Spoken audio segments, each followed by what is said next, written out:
In a landmark decision by the top court of Nepal, the country recently became the first South Asian nation to allow same-sex marriage.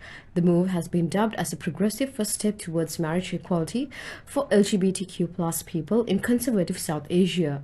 The court decision allows same-sex and non-traditional marriage registration under temporary category until the lawmakers cannot come up with a new legal framework to uphold such unions permanently. Although this means that Nepal is yet to legalize same-sex marriage in legal and social terms, the recent court decision certainly acts as a progressive step taken towards ensuring inclusivity and securing the rights of all people, regardless of their sexual orientation and gender identification. Unlike in Sri Lanka, where such moves are used purely for political gain, it is expected that Nepal will follow through the legal proceedings and actually legalize same-sex marriage within a year or so.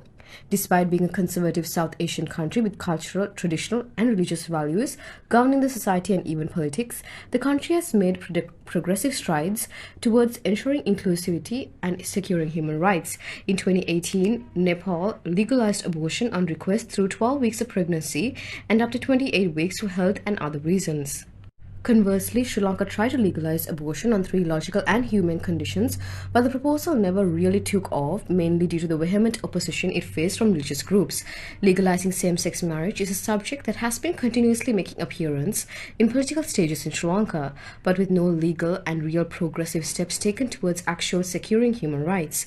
Although the Penal Code of Sri Lanka still recognizes homosexuality as an offense, the high courts have decided that it is unforceable, which can be argued as a progressive move. However, the social stigma, discrimination, and human rights violation the marginalized LGBTQ plus groups face in Sri Lanka prove that we have a long way to go before securing the rights of all regardless of their gender and sexual identity. In this regard, Sri Lanka can certainly gain some inspiration from Nepal if the argument that it being LGBTQ plus accepting is against the conservative social and cultural norms, then Nepal allowing same-sex marriage is arguably enough to render the said arguments holds no water. If the country where Buddhism was originated from and the Buddha was born is okay with making such decisions, we really can't hide our social and traditional morals, which are enriched by Buddhism to justify not allowing same-sex marriage and other LGBTQ plus rights. Granted, the country at the moment has some bigger fish to fry in terms of managing its external debts, keeping the nose above inflation and financial bankruptcy, and establishing political stability while gaining the trust of the people, but securing human rights across the board can never be considered as less important, regardless of how other important issues may seem. According to the Human Rights Campaign Foundation, which tracks developments in the legal recognition of same-sex marriage around the world, only 34 countries in the world have legalized same-sex marriage. With the exception of Australia, New Zealand, and South Africa, the majority of those 34 countries are spread across North and South America, as well as Europe, suggesting gay marriage is a Western concept that doesn't fit well with Oriental social values. In fact, in Asia, the only country to have properly legalized same-sex marriage is Taiwan. Even the technology-advanced Japan or Thailand, where strong transgender community can be found, are yet to properly legalize same-sex marriage.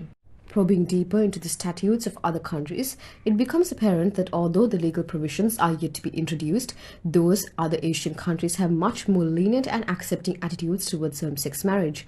In simpler terms, in countries such as Japan, Thailand, the Philippines, and even in India and Pakistan, the same-sex marriage and or being transgender is widely accepted, and these communities are not marginalized.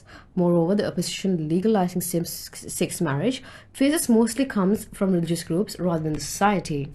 World over, where same-sex marriage faces vehement opposition and considered an offense, which in some parts carries the death penalty as a punishment, are the Middle East and many other parts of Africa, where traditional Islamic and Christian religious beliefs are predominant.